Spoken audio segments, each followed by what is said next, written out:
Welcome to Fireside Sesh, the go-to podcast for insights, trends, and behind-the-scenes conversations with the trailblazers of the cannabis world.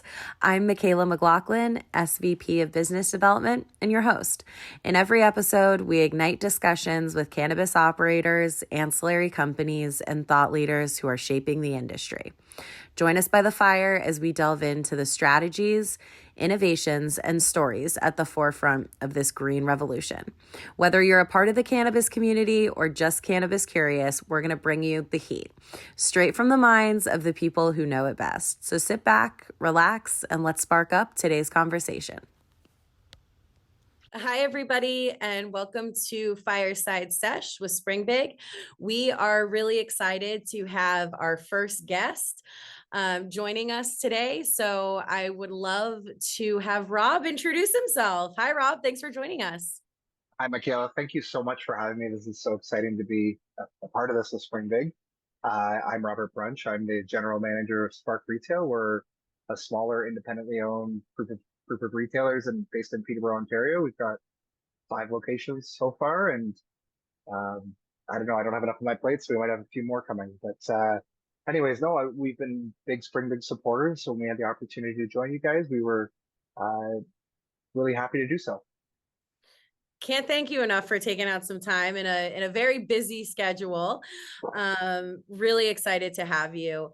And really, I think we field so many questions and so much interest on the Canadian market, just in general. So before we get there, can you just tell us a little bit about how Sparq entered the market, what the trajectory has been like for you guys so far?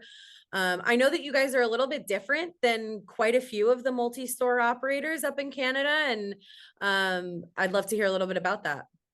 So we come from a retail background. I'm very fortunate that my business partners approached me one day and said, "Hey, we heard that cannabis retail might be fun to do, and do you want to give it a try with us and see if we can make it work?" So we had a business model to roll out our first 3 stores. Within the first year, we executed on that, and ever since it's just been trying to holistically grow and sort of support our community as we do it, because they've been so good to us, and kind of focus our efforts on things that matter as much as possible, and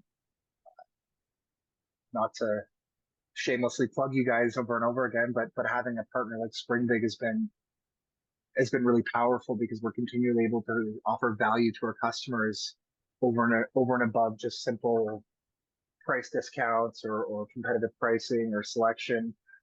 Springbig really gives us that extra touch point with our customers, and that opportunity to even offer more value or more ways to show our appreciation for our customers, which ultimately without customers, we wouldn't be in business, right? If we don't have people coming to the door, if we don't have transactions, we're not paying the bills, and we're not operating. I guess to sum that up, I had an opportunity to enter a new retail space that we didn't know much about, and I had the opportunity to be the guy to kind of learn about it, figure it out, and try to make it work. And we started in late 2020, and so far so good. We're here almost 3 years in. That's amazing. I know there are a lot of cannabis businesses that 3 years in are not in the same boat. So congratulations on a successful launch into the market, and a lot more to come. I would honestly just love to hear your take on the state of the industry in Canada. I know there's certainly a lot of nuances around where Springbig plays ball in the industry, around marketing, around loyalty, but I think there's a larger sense of competitiveness, and really it's we hear often that it's a tough market. So what's your take on just state of Canada right now? Ontario decided to roll out an open market, and I believe we're at 1,600 stores roughly in the province. We've got a lot of sort of corporate operators that have multi-unit banners that are 10, 15, 20, 30, 40, 100 or more stores nationwide. So you're competing against things like that. You're competing against people with shareholders and stakeholders.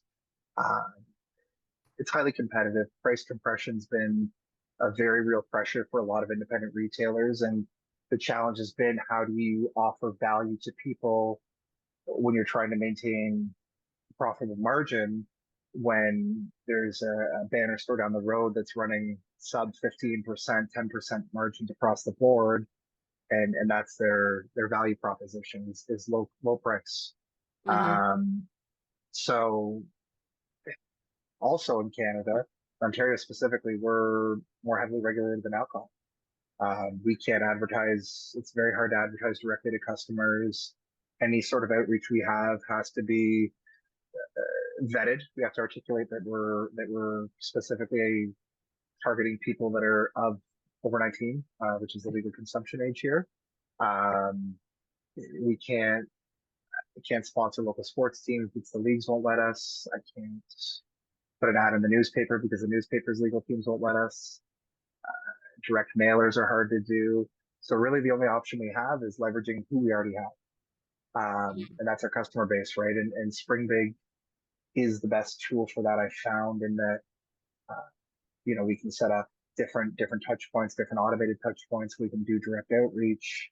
We can send people calls to action, whether it be a coupon, highlighting new products, new innovations, things like that. So the ability to communicate with your customers is really the only tool that we have beyond some more guerrilla rudimentary marketing, kind of public marketing methods.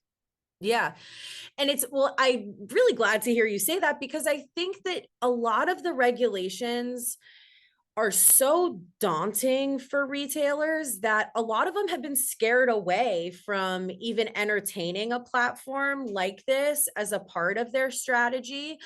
And the other thing that really caught my attention is, we kind of have this, I think, fantasy with operators in the US that, like, oh, once we see federal law catch up, we're going to be good. We're not going to be dealing with all of these nuanced challenges. And I think Canada is a really good case study that it's like, there's still a disproportionate amount of companies that, even when the law says it's okay, still don't really want to play ball with us. So I think that's a good cautionary tale for US retailers, that, like, there's more than just federal legalization, that we need to get all of the tools we deserve as cannabis businesses. But I think in terms of the regulations Actually, around, funny. Sorry, I go was going ahead. to say, funny you should talk about legalization. Today is actually the 5-year anniversary of legalization in Canada. And in talking to that, when we legalized in Canada, it just became legalized federally, but it was up to each province to set up their framework. So Right. I would anticipate, even down in the States, if you guys go federally legal, it's still going to be left up to state by state regulators. Right. So people, multi-state operators can be operating under drastically different conditions, coast to coast. And you guys deal with, I mean, I know you guys are just there, but that it's a huge challenge for MPOs in Canada and MSOs in the US, where your playbook has to change completely market by market. Yes. Has staying central to your location, have regulations played into your plans for expansion at all? Not really. I mean, it's if we were looking at being a multi-province operator, I mean, you've got a whole other slew of challenges. But for us, focusing our efforts is more of a result of being from the area, living in the area, understanding, thinking. I should say thinking. We understand better what the market wants and what the market will react to. We find with a lot of these larger operators that operate province wide, it's easy to become disconnected with the communities that you operate in when you're making decisions out of a centralized office in an entirely different area. So it allows us to be more in tune with what our consumers want, and ultimately we're a consumer-driven business. We need to respect what the market trends are, and if we can't adapt to that and best satisfy those, then you won't be. If it's hard to say that you'll be around for too much. Totally. So that avoiding that disconnect has kind of been the focus. I always like to say to people, if I can't drive to and from a store in a single day, I'm not really interested in opening up one there. Yeah. And that's kind of been my guiding thing. And right now, as we're set up, I can drive to all 5 of my stores in the same workday and be present for all of my staff. And that's also something that I find that's valuable, because in such a highly regulated industry, we get questions all the time about, can I do this? Can we offer this in this way? Can we do this kind of promotion? And kind of on the note of promotions, given that Spring Big offers practically a loyalty program with rewards, the kind of guiding principle for us in Ontario is we can't induce people to purchase. So the principle there is to accrue loyalty points. It can't be tied to spend. Mm-hmm. And that's where Spring Big's point per visit has really been sort of a game changer for us, because then we can add modifiers. On at slower times we can up the points per visit. And Mm-hmm. hopefully drive more traffic in our slower days or times. So it's been really a powerful tool for us. I love hearing that around the creativity. And I think that's really what retailers are being asked to do almost. And I think, we joke, it's like we're constantly playing in this gray area. We call it the green area, of, how can I be compliant, not risk my license, not risk the business, but also I feel like we're so often just fighting for tools that are like table stakes for every other retailer. And I'm always like, I can't help but wonder, how far cannabis could go if operators could actually just focus on the business itself and not on all of this gray, green area that we're constantly forced to figure out. And loyalty is certainly one of them. And it's funny because I was poking around in your account in preparing today, and I was telling my colleagues, I was like, just looking at the program they've built out, I would not even notice if I didn't know you were in Canada, that you are in Canada operating under these regulations, because you've built out a really compelling and fun program that is still sticking to the rules. So can you talk to us a little bit just about like what your mindset is and how you create loyalty and how you kind of approached the green area and marketing and promotions and loyalty? Absolutely. It's we need to do it, in Mhm. order to remain relevant in such a competitive landscape. In a town of roughly 100,000 people, I believe there was 16, 17 operators here. 3 of them are mine, mind you, but it's we all are forced to buy from the same or the same wholesaler in Ontario as well. So we all have Mhm. access to the same products at the same cost. Mhm. So that even drives home even more that requirement to build loyalty, leverage the tools that you have, and really understand the regulations that you're being required to work under. And in doing that, just reading them, having conversations with our regulators, and understanding that what an inducement is. And for us, we want to offer the most value we can just for coming into our store. Um, so I'm sure you're referencing our Spark Bucks, Mhm. our currency. So what that is that's an opportunity for somebody to come in. Again, through no purchase necessary, come into my store as many times as they want, and eventually they'll hit a threshold that qualifies them for these Spark Bucks. And that allows you to buy a hat if you wanted. Um, it's redeemable for anything in our store. And because it's all based around a no purchase necessary premise, uh, we can continue with it. It's honestly, it is, it's like weird to even say it, but I feel like it is brave to take that approach because you are ahead of a lot of your competitors. And I think you being an operator that isn't operating under a huge company with like red tape out the wazoo and shareholders and all of these things you mentioned, I think it does kind of give you a leg up in your freedom to take some of those chances that those larger companies may just be too hesitant to take. So I love seeing you capitalize on the green area. I think you've done a really great job. And I also noticed that there's multiple different ways to earn points too, like just for signing up for the program.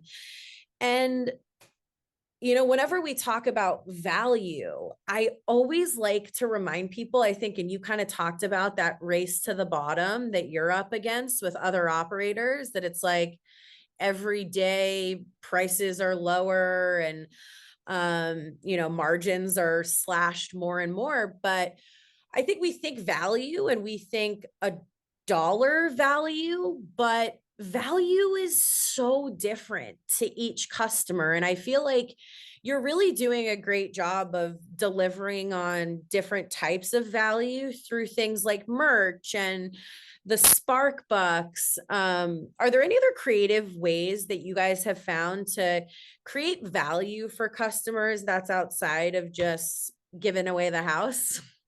Well, we have a nauseating amount of points out there in the world right now. Yeah. We're not afraid to use point modifiers, and we go as far as rewarding people for simply interacting with our messaging.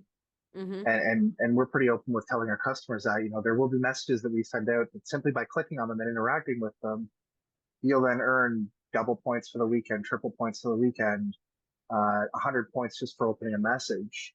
And then that they can do whatever they want with those points. And we're actually changing the way we approach our loyalty offerings shortly. And then I was actually at somewhere else prior to this, making arrangements. But we're going to try to innovate, try to offer things differently. Try not to be stagnant in what we're offering our customers. There will be some fixtures on our offerings, but I want people to be excited. I want people to wonder what's next. And I think that's key if you're, like you said, if you're trying to offer value apart from strictly price, what levers can you pull? What levers do you have available to you? What tech providers what are they currently offering you? For us, it was a lot of meetings with the Spring Big team, and you guys really helped us set out the framework of what our program is now. And that required some phone calls to our regulators and, just to talk through some things and try to get as much clarity as we can on the world's most vague regulations. Mm-hmm.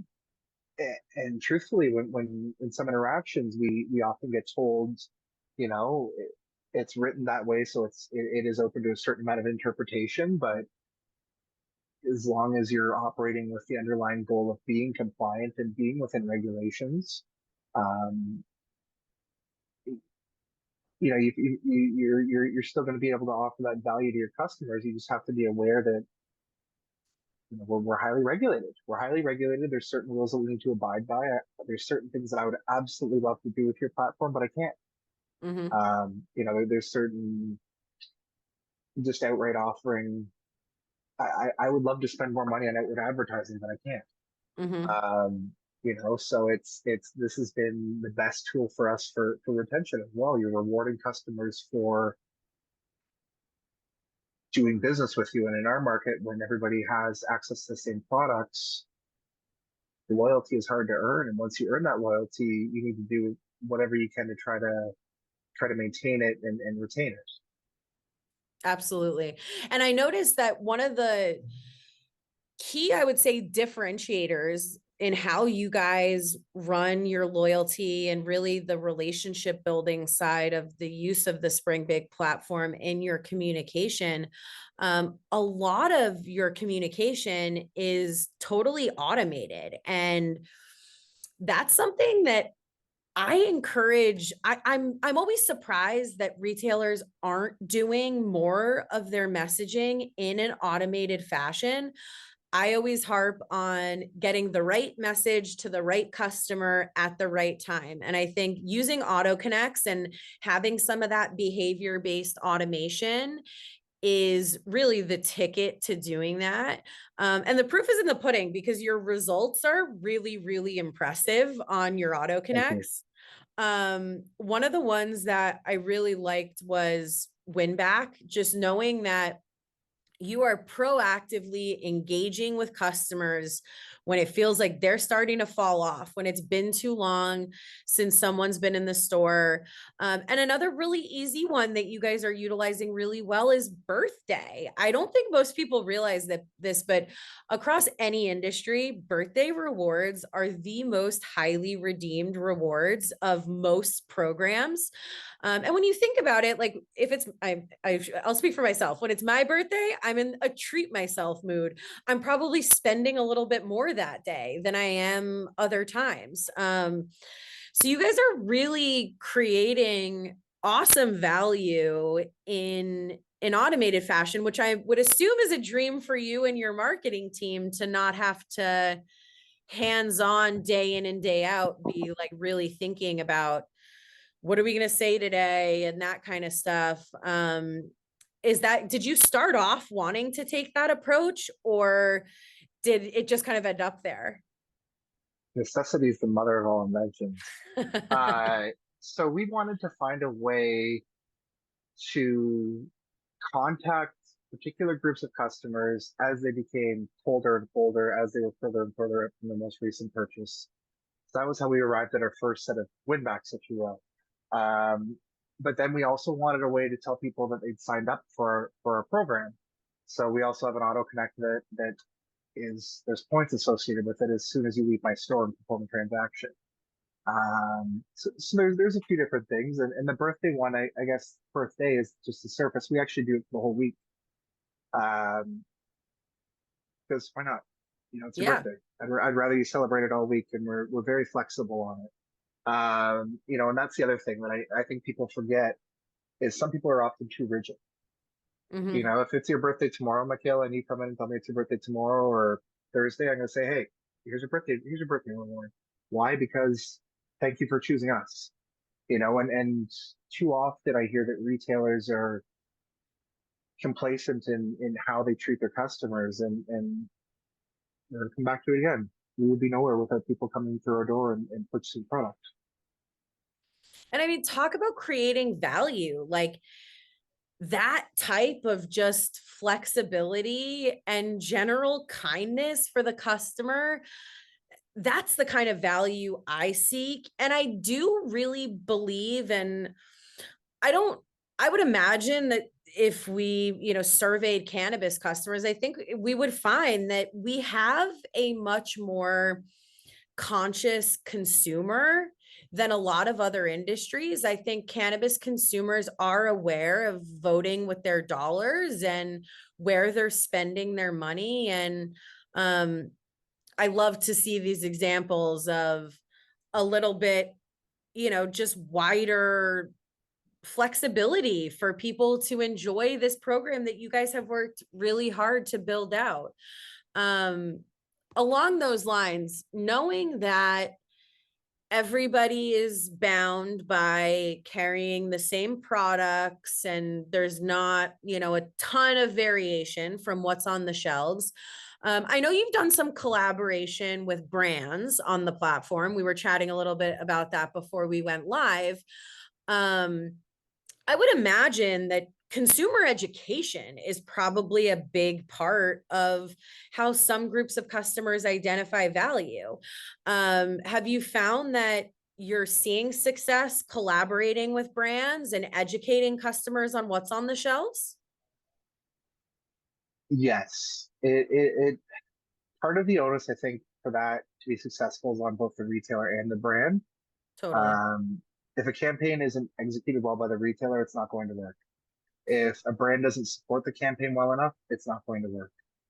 So we've had some that involve physical assets that usually work fantastic. We've also just had some awareness campaigns that have also done wonderfully.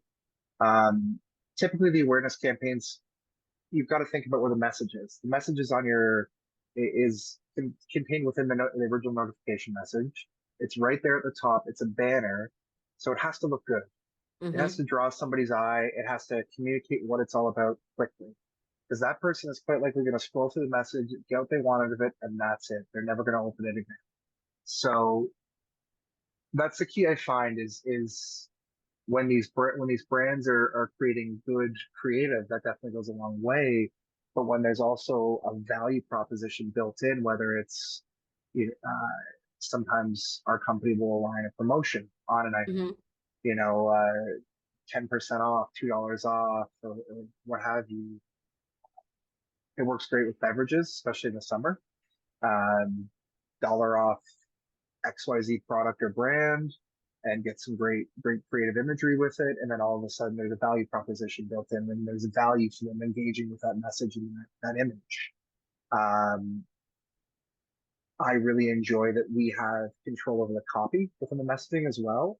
So we can align our copy as much or as little with that brand image as we want. And typically, to avoid saturation of that image and people kind of glazing over it, we will include copy that relates to that image, but also includes other information, other sales, new product drops. Some of my favorite images to include are new innovations and new products, and then send out a text message that also relates to all the other new products that we have in the same kind of categories. Then all of a sudden that's the highlighted product, that's the star of the message, but there's still other value in there. Well, I hope all of our brands tuning in are listening. Content is king, right? So I'm sure you have brands beating down your door to get in front of your customers. And I think that is it's an important message across the board for retailers and for brands. Content is king. But I really hope the brands are listening that, hey, if you want some of this oceanfront real estate we have available, bring us some great content.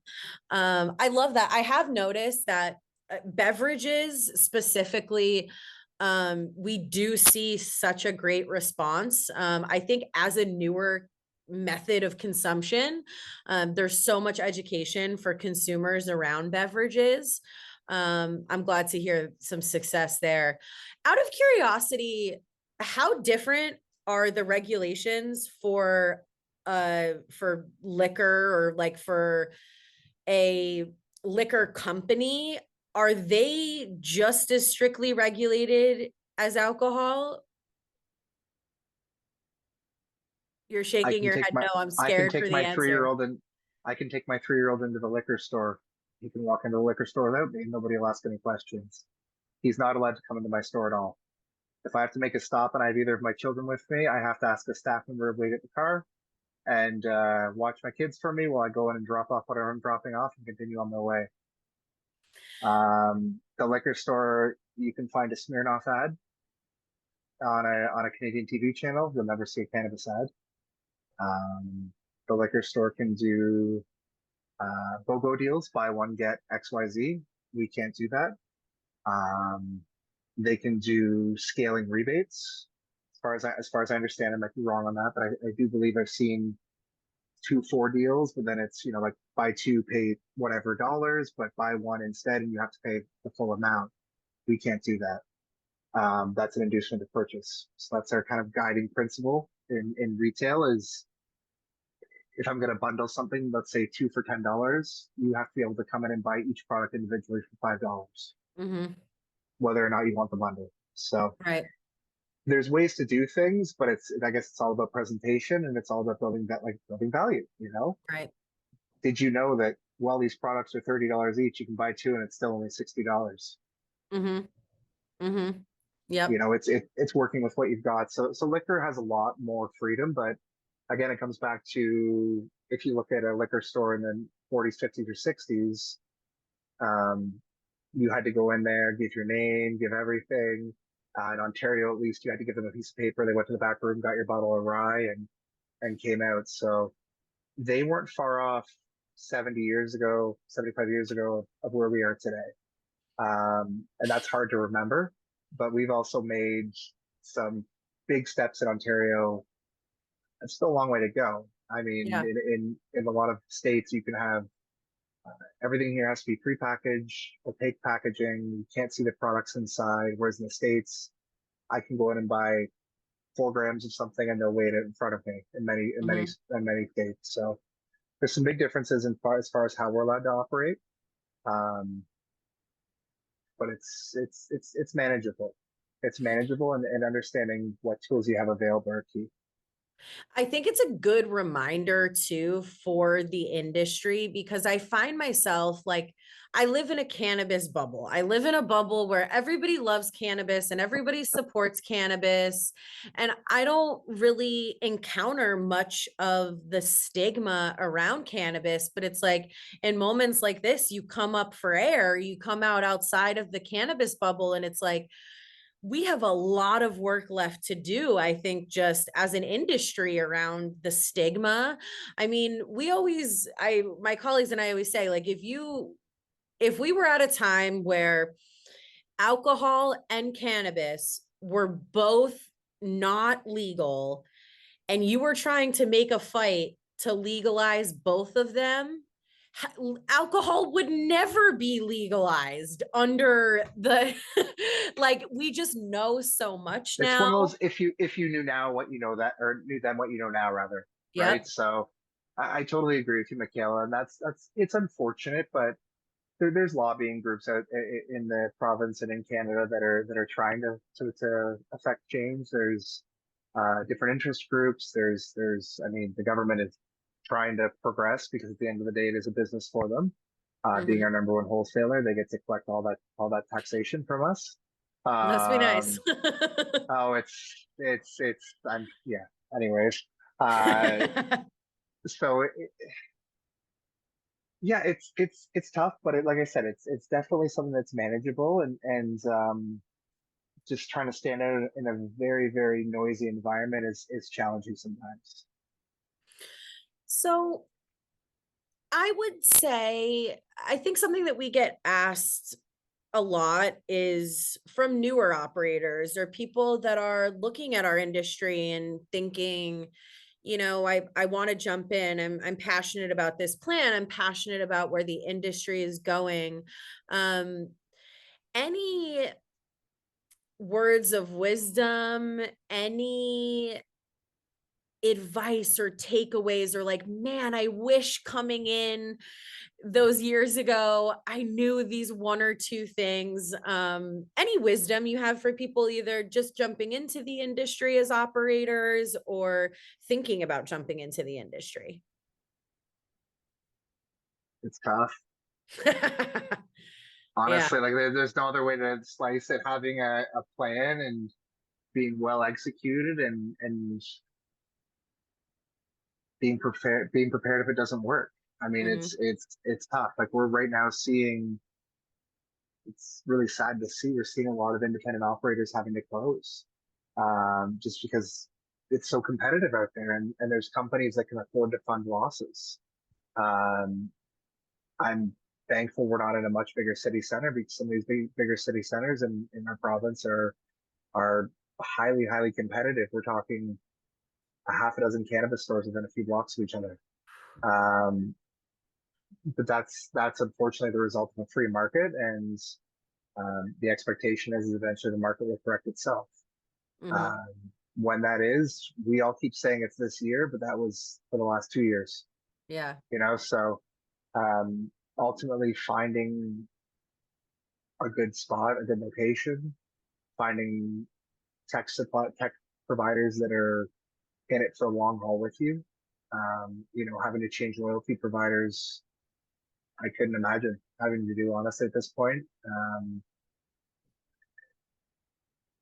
Every customer that you get, you have to look after. So that's where we come back to building value for our customers and constantly trying to deliver value and innovate how we deliver value.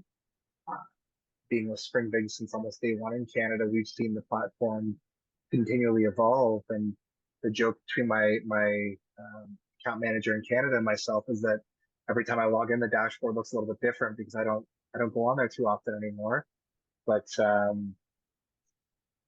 it's fantastic. There's always new tools, and there's always things that are being done to make sure deliverability is maximized, and so that way our efforts are in turn maximized as well, for lack of a better term.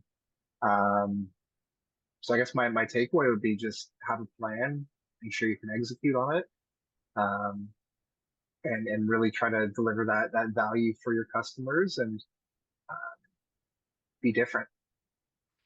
So what you're saying is that maybe this is not this green rush where weed is just selling itself and flying off the Shocker. shelves. Shocker. No, it's been tough. Yeah. I've been pretty frank with some people that I in my life, and they always have the same reaction. I go, wait a second, you're not printing money anymore. Like there was a time for about 6 months when legalization first happened where there was 20 stores in our province, and yes, they were doing quite well, but Hmm. there's now 1,600 stores in our province, and there's far more stores that are struggling than are doing well, unfortunately. And Have you you see it learned anything from any of those operators that you've seen not be able? I mean, we know kind of on a macro scale in all of North America, the industry has certainly changed in the last 2 years or so. Um, is there anything that you've learned from the operators that haven't been able to see through this hard time, or any kind of cautionary tales you've seen? location is key. A Hmm. bad, like not sometimes nothing can solve a bad location. Yeah. I've seen some good operators, some good independent operators try to open up, subsequent stores and have to back away from them because the location just didn't work. And that, but also overextension, Hmm. and seeing some of these larger operators grow too big too fast or uh, acquire too many stores at once. Um, you have to be able to, if you're going to open more stores, you have to be able to scale. Um, and scaling is hard. Hmm. It's hard to do fast, but more importantly, is to be sustainable in all the decisions you make. And finding tech providers, whether it's your POS, your e-com, your loyalty provider, your payment provider, your payment processor, people that are going to be around and are stable and reliable, because we're in an industry that's filled with stigmas. We need to be able to provide a reliable and trustworthy service. Um, and one of the ways to overcome those stigmas is by continually having uniform service delivery. You know that when you come into a store that the debit machine looks normal. Hmm. They're not cash only. They're in a good location. Um, it's easy to navigate their menu. Some people don't want to come into your store still. We have Hmm. stores there's a selection of customers that would prefer just to do delivery because Hmm. they don't want to be seen going into a cannabis store. Um, so really being in tune with all those various hurdles and sort of placing your bets on your tech providers and making the best use possible out of each and every one of them is I think one of the biggest keys. Absolutely. Well, I I think that, the more and more we get, the more years we get under our belt, I feel like the cream really does rise. Like, we're seeing operators like you that, don't have pockets a mile deep, that are doing things the right way and growing in a reasonable, holistic way. And it's really great to see. And it gives me a ton of hope for the industry. Your use of our Spring Big platform has given me so much hope for loyalty and the relationship with the customer in Canada. And I really hope that operators in Canada will hear what you're saying. And what I feel like I heard resoundingly is like, there are solutions out there, but you have to be willing to roll up your sleeves and find them and get creative and dedicate the time to kind of piecing together the few yeses you can get from the regulations, and hopefully turning that into something really nice when it's all put together. Like I said, we spent countless hours on calls with your team and other of our providers teams trying to just figure out what we can do. And we thankfully we have the support of people like Springbig, of Dutchy, and other providers out there, um, to try to navigate that. And the fact that Springbig integrates with all my providers is also a huge leg up. Like we were able to offer a seamless loyalty experience right from our in-store to our e-com. and customers have full access to their profiles that way. And it's really been a game changer for us. And I really enjoy having it. And I honestly couldn't imagine operating a dispensary without being involved with that. When I go shopping in other dispensaries and I don't get asked for my information about the profile, I get weirded out. I just Yeah. expect that to happen now. Right. Because I think that people are now conditioned to look for that value, given the way the economy and is, I guess, in the States and up in Canada. Yeah. People are looking for, how can I buy the things that I like, but still save a few dollars? Mm-hmm. How can I get the most out of my experience? I like these guys. I like shopping at the store, but they need to make it worth my while. Mm-hmm. So as retailers, it's our responsibility to continue to drive that value, continually delight our customers, engage them, and just do the best we can to offer a good experience. And if we're acting in good faith and trying to offer the best experience we can within our regulations, then theory is the customers will look after us.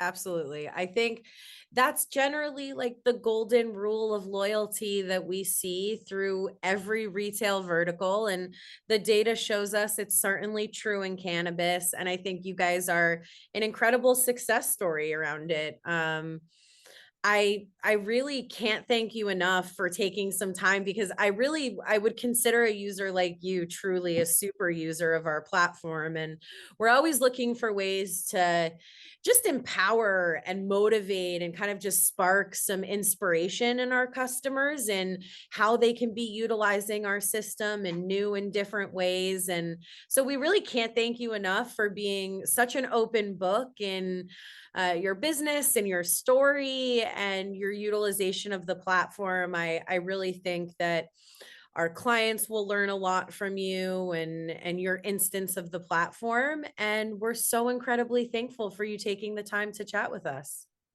Thank you so much, Mikaela. It's been a pleasure. I mean, this has been the first time we've chatted, and it's great to talk about how retailers can try to offer a better experience for all of our customers. Totally. And I think we're aligned, and I think we both want the industry to succeed as a whole. And competition is good and healthy. It makes our businesses better, so we need other retailers out there. But I think really just keeping your eye on the prize, and the prize being customers that love you, is usually a pretty foolproof approach. So congratulations on being a super user of the Springbank platform. And thanks again for the time to chat today, Rob. Thanks, Mikaela. Take care.